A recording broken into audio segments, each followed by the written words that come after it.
what's up, everybody? Welcome to Big Things Kentucky. We're not in the studio this week because we got a lot going on. It's championship week, Coach. Hey, Coach, our defenders, baby. We back. We back. This is our third trip to the finals, Coach. Is that right? Third time in the state championship, Coach? Man, look here, man. I don't know who this we is. As I say all the time, you must have a mouse in your pocket. But this is the third trip of our defenders. Coach J.T. Haskins, the current defensive coordinator, who has two sons on the team, Jordan and J.T., was on that team with Eric Shelton. They cheated us down there in Louisville. Matter of fact, I think it was Trinity. I think it might be Trinity cheaters out of the championship down there. I'm telling you what, them had about 100 kids across the sideline. We had about a good 30 on our sideline.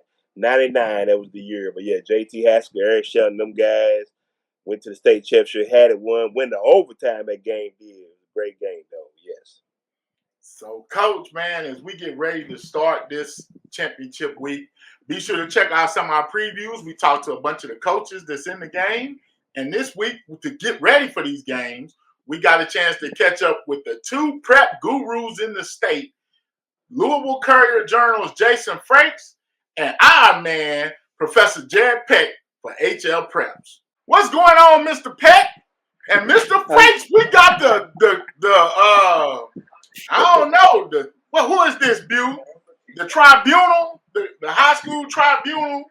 Hey, these cats here cover high school sports like nobody else in the world.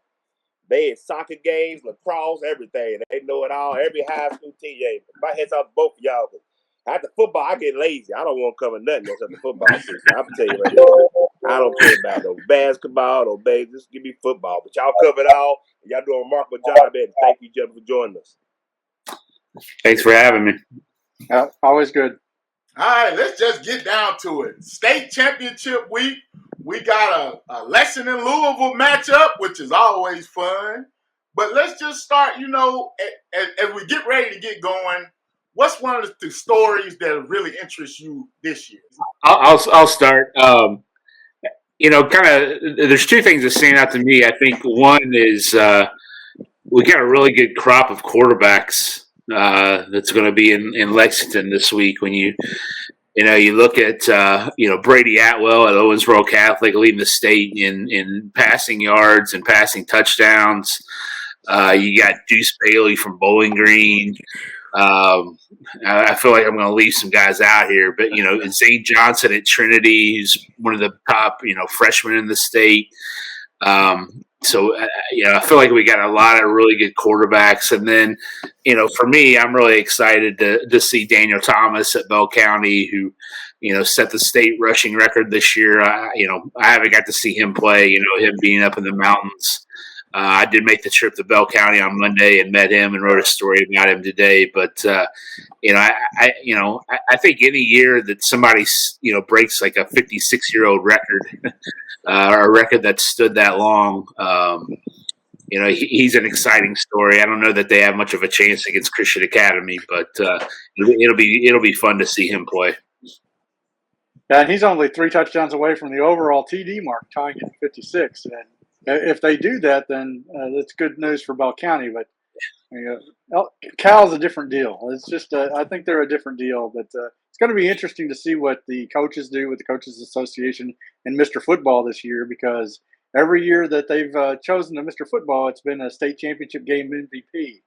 And, it figures that, Cole Hodge and Cal would probably get that this year because of how they played Lexington Catholic and how Lexington Catholic played Rockcastle and how Rockcastle played Bell. It doesn't look good for Bell because those were blowouts. Rockcastle just barely beat Bell, but then Lexington Catholic rocked Rockcastle's world, and then Christian Academy Louisville beat the stuffing out of Lexington Catholic. So it's going to be interesting to see what the coaches do with Mr. Football, because it's hard to deny what Daniel Thomas has accomplished. If he's on the wrong end of that score on Saturday, he's still done a ton of historic stuff. And so we might have our first non-MVP Mr. Football this year. Hey, Jason, man, I want to ask you, going into speaking about Louisville particularly, let me ask you about Trinity. You mentioned Zane Johnson. First off, this Trinity team started off, beat up on my defenders pretty bad early in the season. Lost the tough one to Douglas, then lost the tough one to a team out in Indiana, then went on a roll. and beat some great teams. But Zane Johnson, he came in, I think, for the injured quarterback, and then kind of struggled a little bit, and has kind of taken off since then. Man, how special has that been to watch, and what brought this about? Yeah, he's a kid that if you listen to people, he made a name for himself in middle school. So when he arrived at Trinity, people already sort of knew about him, and I think Jay Cobb really, the coach there, really kind of wanted to bring him along slowly. I think even during the summer that they had a pretty good idea that he was going to be their starter at some point this year. But they had a senior quarterback, and they wanted to give him a chance. And as you mentioned, they struggled early, and so they brought in Zane. I think it was the second game of the year against Frederick Douglass, and he came in and had a really good second half. And and then the next week they played Center Grove out of Indiana, who's a really, really good team, and he struggled then. But then they beat Carmel. Then they lost to Mail. So they're sitting 2-3, and you're wondering, is this going to be kind of the Trinity team of last year, or what's going on here? And then the big Saint X game, they came out, and Zane Johnson had the game of his life, and it was sort of his coming out party, and they haven't looked back since then. I think he's they've developed this sort of comfort with their offense now. He's progressed every week, and they're on a roll now. In talking to Jay Cobb yesterday, I think maybe he's a little concerned that they took a step back offensively last week against Douglass. Now he readily admits that Douglass is a really, really, really good defense, but Trinity was scoring a ton of points every week, kind of leading into that game. So I think there is some concern. Did they take a step back offensively last week? But Douglass is going to do that to a lot of teams. Well, sticking with that theme, as far as we'll start with 6A. How do you guys see this game playing out? I think Bryan Station needs to be in the game like they were last year. They can't make mistakes, and they have to keep building that belief as they go on. Last year against Trinity, we could all hardly believe that Bryan Station was in that game. and sure enough, they were, and they were playing right with them. I think they have the ability to do that this year as well. They've got a pretty good defense. They've got a good secondary. Which if you're a passing team against them, you've got some issues with them because they've got some ball hawking guys. And they can run the ball. And when Trenton Cutright makes good decisions and takes his opportunities when they're available, whether it's pulling it down or finding an open man, when he makes good decisions, they are a tough out. And they can put it on you too. So, when they played them the first time around, Bryan Station had 5 turnovers or something like that, and a bunch in the first quarter, and it just snowballed and the game was gone. And I think they remember that, and they know they can't do that again. But I feel like once they settled down after they gave up 4 touchdowns, they felt like they played with them. They just got to not give up 31 points the first quarter. And I think what the other thing about that first meeting, people are going to look at that score and think, 36-3, that the rematch isn't going to be much of a game. But the other thing from that game, Bryan Station didn't have Kalen Washington in that game either. So, he's been a huge part of their offense, and obviously makes them a much different team. I just got off the phone with Philip Hawkins about a half an hour ago, and he also mentioned that JT Haskins was kind of hobbled that game, was kind of dealing with some stuff. I think they were missing 2 other starters on defense, and those are all they kind of sound like excuses, but those are legitimate excuses, if you will. But like Jared said, they can't turn the ball over 5 times again and have any sort of chance on Saturday. But I kind of expect they won't.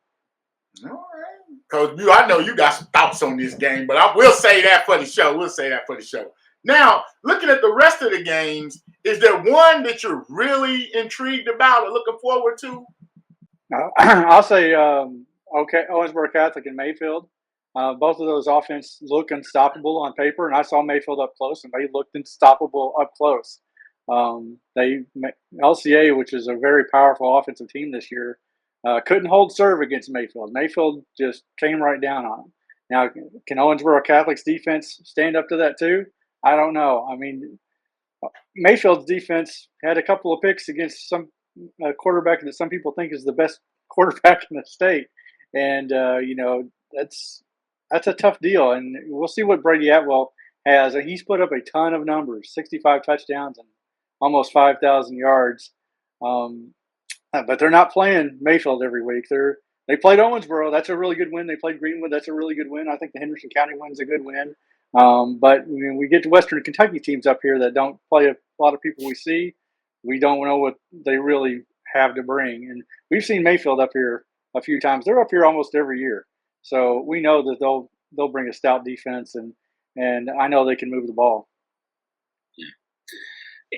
For me, the 4A game, you got two undefeated teams, 14-0, Boyle County and Covenant Catholic. And, I think we've sort of just expected Boyle County is going to win 4A this year. And, they probably will. But, it's hard to kind of overlook a 14-0 Covenant Catholic team that has a ton of tradition. And, that's going to be a really fun matchup. To me, one of the sort of the things that fans are talking about this year is, as far as this Boyle County team is, are they the best team in the state, regardless of class? And, me being the big city Louisville guy, I usually have a hard time I have a hard time maybe given that thing. But I think this year there is a legitimate argument to be made for that. We'll never know. Trinity's playing awfully well right now, but Boyle County has a ton of weapons all over the field, and I think this is one of the years that you can really make that sort of argument that they are the best team in the state, no matter the class.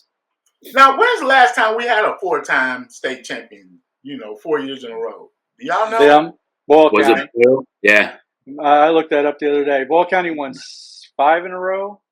Was it like 97 to 2000 or something like that? Yeah, they won 2 in 2A and 2 and 3 in 3A. They won it over 2 classes, and then before that it was Beechwood. But yeah, they under Chuck Smith they won 5 in a row. And I would just say, Boyle County, when Boyle County took Douglas to the woodshed, Right. That was a whooping from first gun to last, and they didn't have anything for them. And so that makes you think, man, that Boyle County team is pretty good, and you worry for other people. I mean, beating Corbin was no easy deal, and going on the road at Franklin County the way they did that, and Franklin County was a good team that beat Franklin County beat Bryan Station, and it just that Boyle County team is good. I don't know who you're with, but they're pretty good. The one thing I'd bring up, being a Bowling Green High School grad myself, we haven't really touched on that 5A game at all. And, we just put our preview out yesterday. We talked to Coach Spader. To me, and my Bowling Green friends are going to kill me. To me, that's the one game where I feel like, I think people are really overlooking Cooper, and they've played really well right now. They may have the best junior in the state in Austin Alexander, a guy that I don't feel like anybody ever talks about.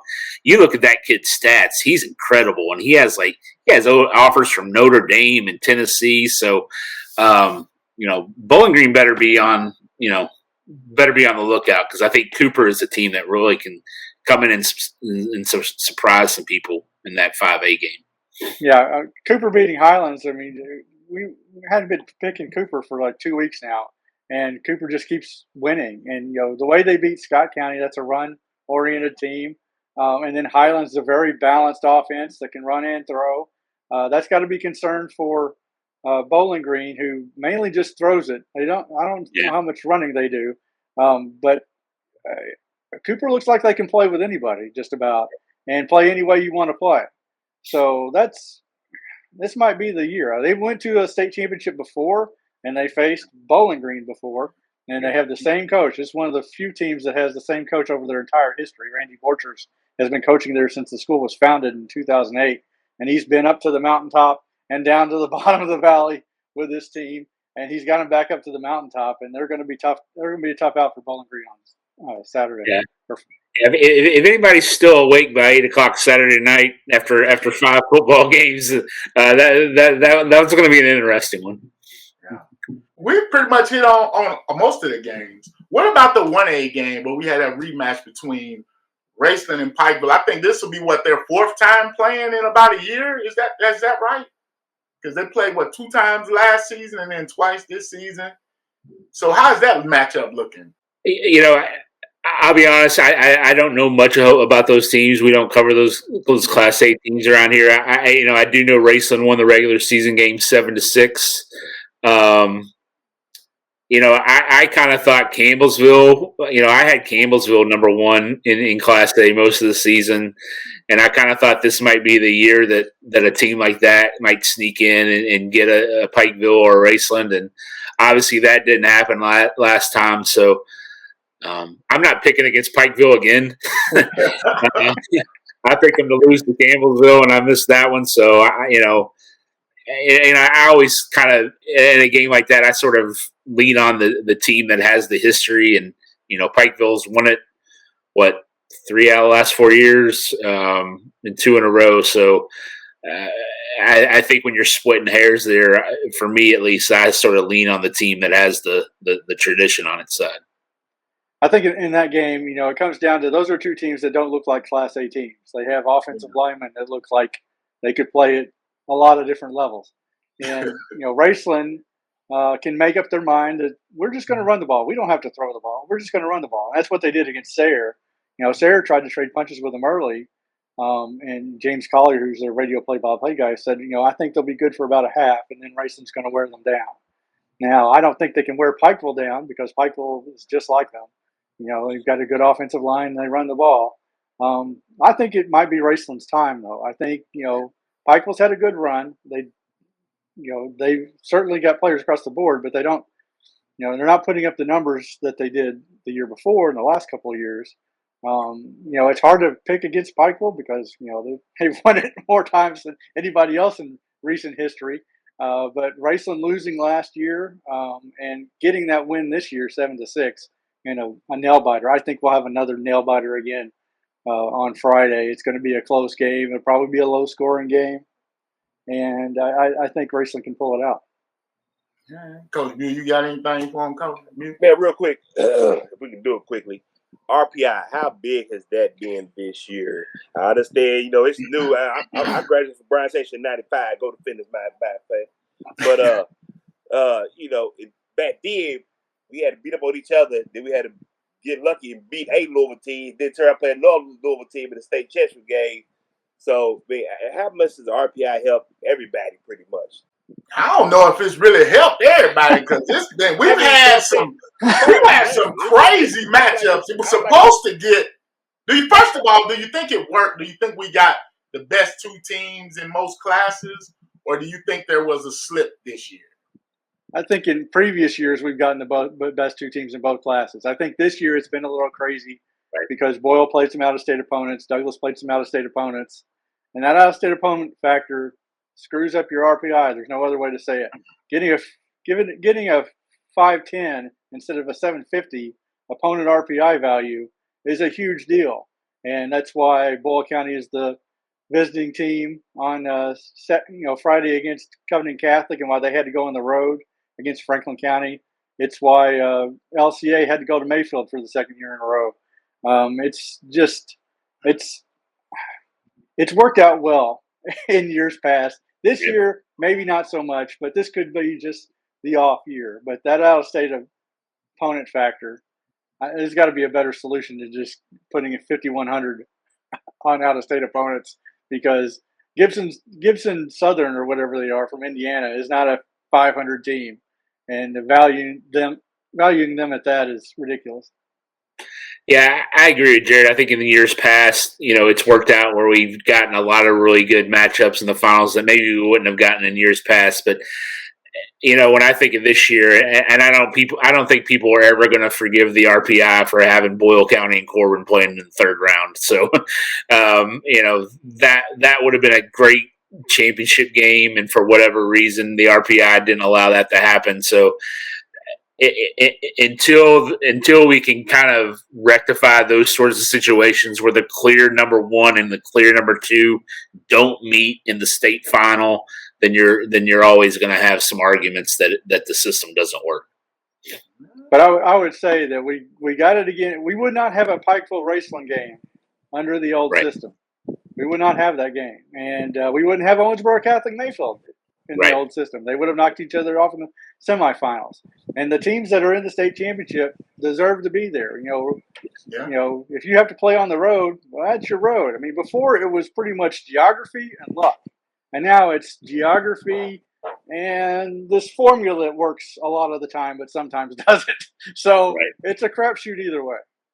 Yeah, and that's what I'm saying. I said give the teams probably normally wouldn't have a chance to get there.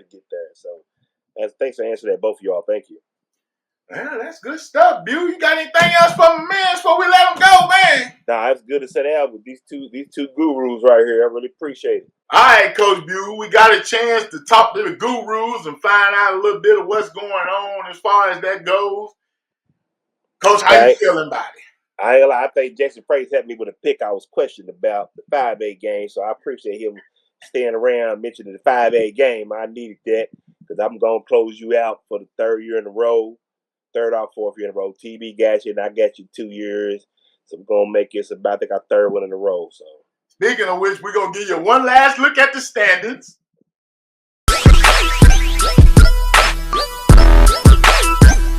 All right, Coach, we got 6 games, and I'm down 5. Down 5. But I can tell you right now, you ain't catching me. To go on and crown me. I am who you thought I was. It ain't over, Coach. It ain't over. It is. You hear that? That's the fat lady saying. The way I'm looking, I know it's one we probably going to go the same way. It's a bunch of go the same way. I got to go opposite of you. Just every other pick. So maybe we can get a tie. That lady singing. All right, Coach Buell. Championship finals.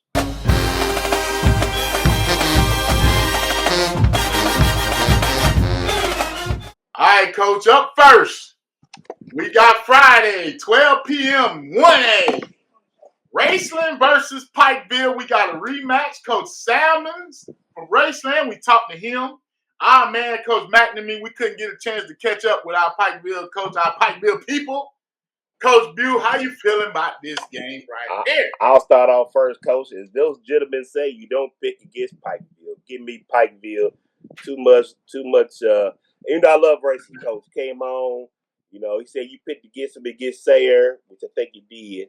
But, you know, they had a good – yeah, you did, Coach. No, but I think it's too much Pikeville. Now, if Raceland wins, hey, shoot, kudos to him. But Pikeville is Pikeville, Coach. I'm going Raceland because I like the line, and like Jared said, I think they just going to be a little more powerful. So let's go Raceland. Let's go Rams, baby. All righty.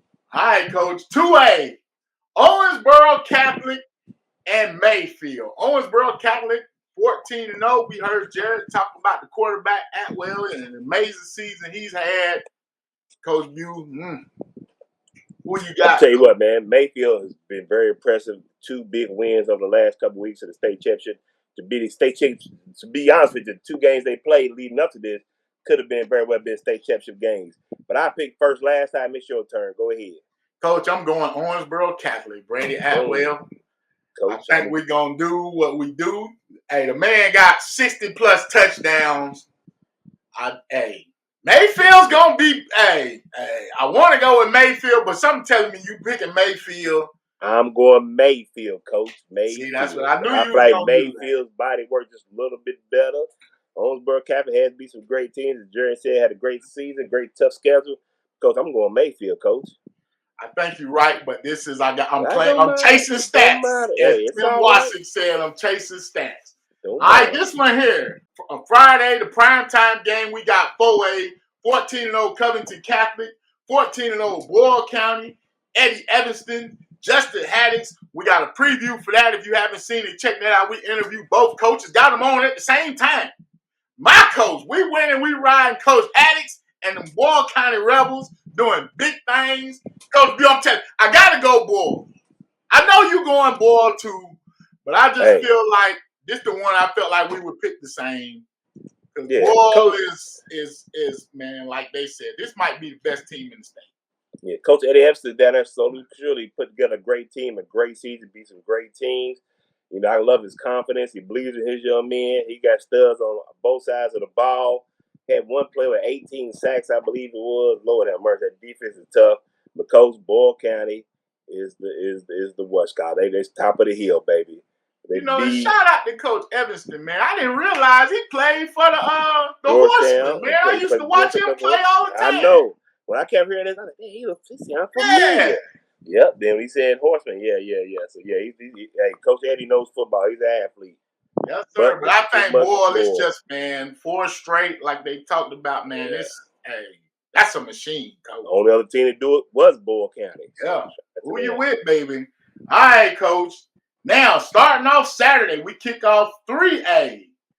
Cal 13-1, taking on Bell County 13-1. We got a chance to catch up with Coach Dudley Hilton, legendary head coach. Be sure to check that interview out with Coach Hilton. We had some connection issues though, but it was great to be able to talk to a living legend, Coach. I loved how he slid that in there. Like, hey man, all our kids is right here from Bell County. You know, they go to Indiana, this state, that county, get their kids. I love it. He said we bust our kids 30 minutes away sometimes. Yeah. He said we ain't even got a home city. Don't even have a home city. He said it, but you know what? Them boys are gonna come ready to play. I don't think Bell County got enough for Louisville Christian Academy. Daniel Thomas, like they talked about him and his rushing record, you know, for the state. Because I know you going, Cal. I'm going to take the underdog. Let's go, Coach Hilton. I think this is kind of like the story Hoosiers, baby. They're going to shock the world. Let's go, Bell County. You're really trying your best to catch up, ain't you? Yeah, you know what? Hey, I'm crashing bird. Hey, listen, this.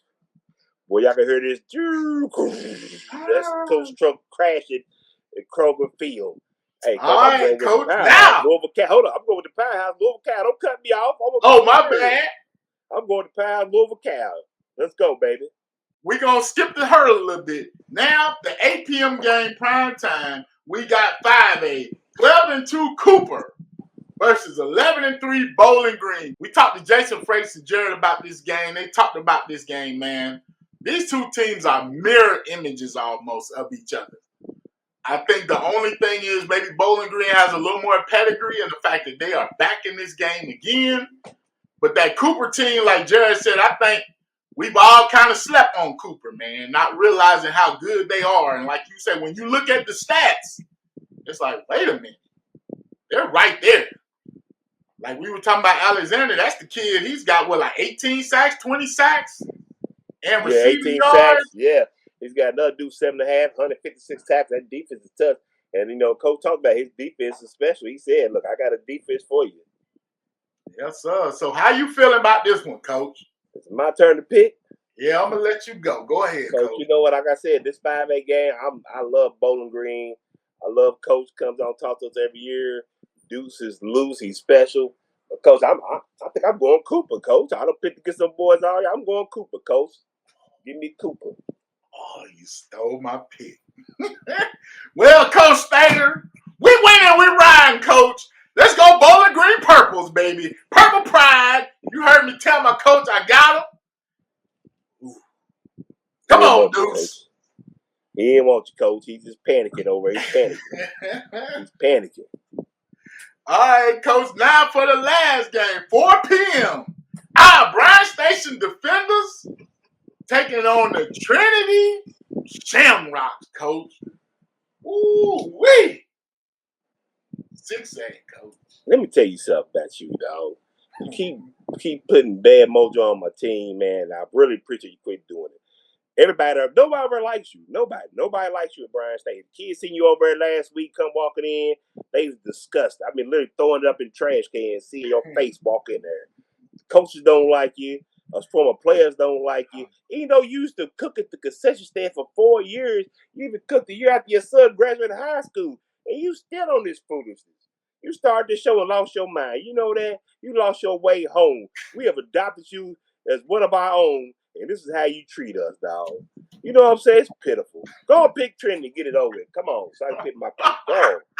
Sickening, dog. If I was home, I feel like just throwing some stuff around in my room. But I'm gonna just let me calm down. Lord forgive me. Hey, we have had an amazing season. I love my defenders, man. To see where we have come from when I was sitting in the stands, one of the only parents sitting in the stands at Cooper, you know what I'm saying, at Highlands, when I was on the grill, when we was playing Mail, you know what I'm saying, all that working. I love my defenders. Coach Hawkins, that's my coach. That's the world's smallest violin right now. That's my coach. World's and man, this violin. has been an amazing year. Yeah, I'm going Trinity, coach. All that for that. At least you didn't pull the camera in close. Lord. Coach, all I know is this.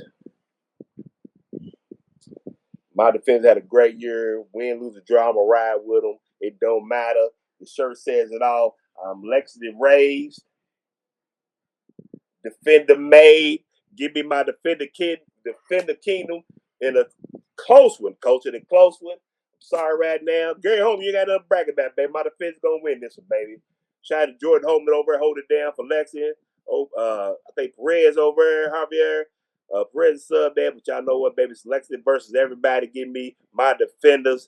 Good season, no matter what. Let's go, Brian State. Let's go out here and shock the world. Nobody believes you. You know the guy next to me definitely don't believe me. He hates your guts. I'm telling you right now.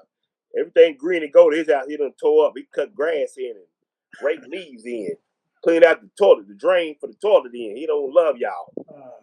Do this just so you can keep people quiet. And he better not, I swear to God, he had audacity to show up last week with a Frederick Douglass t-shirt underneath his Brian Station shirt. I mean, it's pitiful, man. It's pitiful. Pitiful. I'm sorry, I'm going on the rant. You cut it. I'm just sick of you. Sick of your face. Coach, hey, man, look, like you said, I agree with everything you said. It's been an amazing year. I mean, we don't need no more bus coffee. Let's go, man. Close the show out, man. All right, Coach. But also, hey, I do, though, man. I hope Lexington comes out. I know it's supposed to be a little cold and a little rainy. They're going to have the defender walk. We'll post all the times and the events for everything. They're going to have a tailgate. Kelly High, shout out to him, having a tailgate for the defenders. Make sure y'all come out, man. Support these young men. Hey, we don't get there often, seem like it. I mean, look here, man. Let's make sure they know we there because we home. This our home. This Kroger Field, baby. Look here, baby. North side, baby. North side to the bone grizzle. My thing is, y'all talk is Lexus, support. Now get out there and support this year. Let me see y'all. Every high school got the support. I don't care if you like us or not. We'll take your bandwagon shit right now, baby. We'll take you because when we gonna win this thing, it's gonna be a party in the city. And I swear, if Coach Truck is there, I got $100 on his head. $100 on his head. Cut him bald, completely bald. Rip him out his clothes. Send him home with his keys and his tighty whitey. He probably ain't washed in a week. Get up out of here. I'm sick of it. Coach Dish, I got your back, man. Y'all do what y'all do. Boy. I know y'all don't be thinking I got y'all, man. I just got to make this pick to catch up. Well, Coach Bew, man, it's going to be great. We'll be sure to be there. You got anything else before we get out of here, Coach? Man, been a great football season. Enjoyed it, man. Glad back in the saddle, man. Seeing these kids do what they're doing. It's salutes to all the Lexington school. I think it was a decent year. You know, we had a few teams down, but for the most part, everybody else had a good run. We had 4 teams deep in the playoff run there. So, like I said, RPI bit my LCA Eagles. Kaplan, man, surprising year. Kaplan, hats off to you. Douglas is just Douglasin, but it's them defenders still dancing. Yes, sir. Yes, we are, baby. Let's go, Coach. We're going to cut this out. All right, man. As always, where it should be a living donor. I'm Coach Bew, my man, Coach TB on the side. Coach Truck, forget you. Peace.